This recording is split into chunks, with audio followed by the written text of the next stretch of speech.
qu'est-ce que j'ai tiré du congrès des maires? Finalement, pas grand-chose. Le président Macron n'est pas venu, alors qu'il avait dit qu'il viendrait, ce qui montre encore une fois son mépris pour les élus locaux, comme d'habitude. Son retard de 45 minutes à la réception qu'il a organisée à l'Élysée, qu'on aurait dû boycotter d'ailleurs, montre encore plus ce mépris. Et puis, après, on a eu le discours du Premier ministre en fin de congrès, un discours qui a endormi les maires, au sens propre, hein, parce que j'espère qu'il ne les a pas endormis au sens figuré, mais on sent bien que rien ne change sur le fond. Et puis les maires, ils restent en colère, ils restent mécontents, mais c'est une colère qui reste entre les élus, ils se l'expriment entre eux, et puis par contre, on est incapable de la sortir vraiment avec des actions un peu marquantes qui permettraient de dire, voilà, ça suffit, on peut plus continuer comme ça, on n'arrive plus à assumer notre mandat, et c'est ça qu'il faudrait qu'on arrive. Mais je sais pas, les maires sont peut-être un peu trop raisonnables, un esprit de responsabilité qui est le leur, mais qui fait qu'à un moment on n'utilise pas la force qui est la nôtre, quoi. Les maires rassemblés qui diraient ça suffit, on a besoin de moyens pour nos services publics, ça marcherait mieux. Puis je pense que ce serait une vraie force dans la population, une vraie force qui pourrait emmener du monde avec, quoi, et dire non, ça suffit. Alors aujourd'hui on nous parle de changement de méthode. Bon, peut-être que le président s'est dit, oulala, ma relation directe avec le pays, ça marche pas trop bien, il faut relancer les corps intermédiaires. Alors on nous indique qu'on va pouvoir participer à des discussions sur différents sujets. Mais finalement, le fond ne change pas. Et le fond ne changeant pas, on se retrouve sur la logique, c'est le dogme de la baisse de la dépense publique. Et la baisse de la dépense publique, ça ne peut pas fonctionner avec notre rôle à nous, les maires. C'est pas possible. Parce que nous, ce qu'on produit, c'est du service public pour les gens. On ne dépense pas de l'argent n'importe comment. On fait du service public pour nos concitoyens. Et on a besoin d'argent.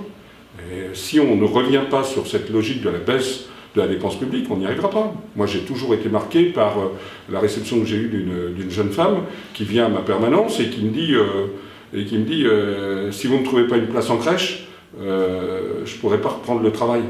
Vous me condamnez au chômage. Oui, mais je ne peux pas créer de place. Je ne peux pas augmenter la dépense, donc je ne peux pas créer de place en crèche. Et donc, oui, je l'ai condamné au chômage. Ça me hante, cette histoire-là. Et oui, on a besoin de moyens pour répondre. Dans le domaine de la petite enfance, on sait bien que c'est essentiel. On sait bien qu'en région parisienne, c'est tellement difficile, c'est tellement compliqué pour se déplacer. On part tôt le matin, on rentre tard le soir. Si on ne met pas en place plus de places d'accueil pour la petite enfance, on n'y arrive pas. Et puis en plus, c'est souvent les femmes qui en pâtissent. Et on a un rôle essentiel dans la question de l'égalité entre les hommes et les femmes. Développer l'accueil de la petite enfance, c'est nécessaire. Et nous, on n'a pas les moyens de le faire aujourd'hui. Et voilà, ce dogme-là, non, il faut baisser la dépense publique, mais c'est contradictoire avec aider nos concitoyens par les services publics qui sont indispensables. Voilà, et puis après, on remet en cause l'autonomie financière, et moi je trouve que ça, c'est insupportable. C'est notre affaire avec nos concitoyens. Les électeurs, ils verront si, entre les impôts qu'ils payent et les services qui leur sont offerts, il y a adéquation. Et c'est notre affaire avec eux. S'ils trouvent qu'on fait trop payer d'impôts par rapport aux services qu'on produit, ils ne voteront pas pour nous. S'ils considèrent qu'il faudrait faire plus de services publics et donc augmenter les impôts, ils nous le diront aussi. Donc je pense qu'à un moment, l'autonomie financière des élus, des élus locaux, elle est nécessaire. Il faut qu'on puisse fixer nos impôts et en prendre la responsabilité.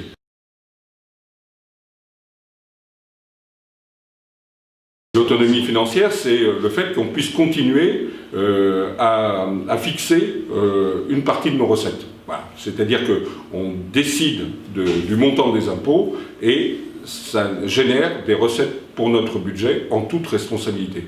Alors qu'actuellement, par exemple, la suppression de la taxe d'habitation, elle devrait être compensée par une dotation, mais cette dotation n'est pas évolutive. Vous avez 5 millions, vous touchez 5 millions, vous allez continuer à toucher 5 millions, mais on ne pourra pas le faire évoluer. Et on ne prend pas nos responsabilités dans ce cadre-là.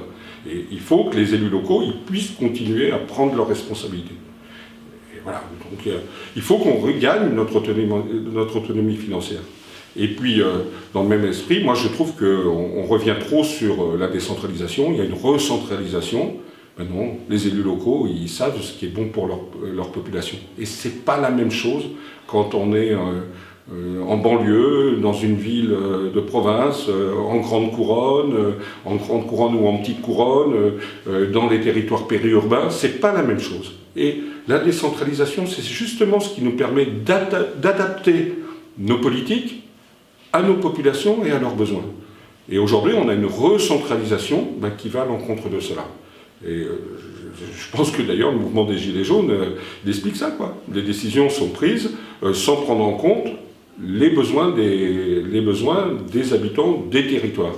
Et nous, les élus locaux, on est mieux à même que les autres de décider, de voir avec nos populations ce qui est bon et de décider des politiques qu'il faut mettre en œuvre, après avoir discuté avec eux. Donc je trouve que cette logique, nous sommes toujours dans la situation, le mépris à l'égard des élus locaux, la logique de la baisse des dotations, la logique de la baisse de la dépense publique qui est contradictoire avec les besoins des habitants, la question de l'autonomie financière qui déresponsabilise les élus et qui ne leur permet pas de répondre non plus aux besoins des habitants, et ensuite cette recentralisation qui va à l'encontre de la prise en compte des vrais besoins dans nos territoires. Je trouve qu'à un moment, on est trop raisonnable, c'est-à-dire que les élus sont trop raisonnables, c'est-à-dire qu'ils râlent dans leur coin.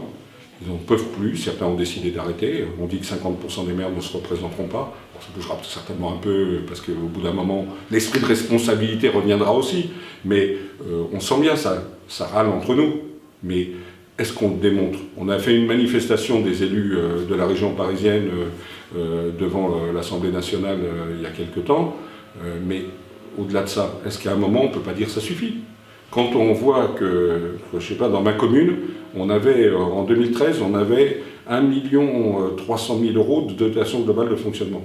Aujourd'hui, cette année, on avait 70 000 €. Et l'année prochaine, on nous annonce 7 000 €. On dépense plus de 7 000 € pour le compte de l'État. Et donc, à un moment, il faudrait dire, bon, ça suffit. On n'a pas les moyens, par exemple, moi je dis, j'ai pas les moyens d'organiser des élections européennes cette année, en 2019. Est-ce qu'on ne pourrait pas dire, ben voilà, si on n'a pas plus de moyens, on n'organise pas les élections? C'est ce type d'action que je dis qu'il faudrait engager. On a les moyens de dire, voilà, on travaille pour le compte de l'État, l'État ne nous donne plus les moyens de travailler, eh bien, arrêtons. Et puis, c'est valable également pour tous les collègues qui subissent des situations graves de suppression de services publics. À un moment, il faudrait qu'on les soutienne dans leur démarche. Ils sont souvent très isolés avec un peu leur population, mais chacun se bat dans son coin. À un moment, il faudrait aussi qu'on aille à leur côté. Il y a plein de maires qui actuellement se battent contre la fermeture d'une maternité, la fermeture d'un bureau de poste, d'une école, etc. Donc là, il y a un vrai travail à mener avec eux pour que ce ne soit pas chacun dans son coin avec sa préfecture, etc., mais qu'on puisse le porter. Et je crois qu'à un moment, nous devons montrer que les services publics sont menacés et que, voilà, quoi, il faut faire des opérations qui font parler de nous, quoi. Et, moi, je pense qu'à un moment, on pourrait arrêter, ne pas organiser les élections, par exemple. Je trouvais que c'était une bonne idée. Tout le monde ne la partage pas. En tout cas, on aurait pu utiliser la menace en disant, ben voilà, c'est une partie d'action qu'on fait pour le compte de l'État. Et je trouve qu'on devrait être un peu plus offensif. Je suis peut-être un peu jusqu'au bout dans cette affaire, mais je pense qu'on pourrait être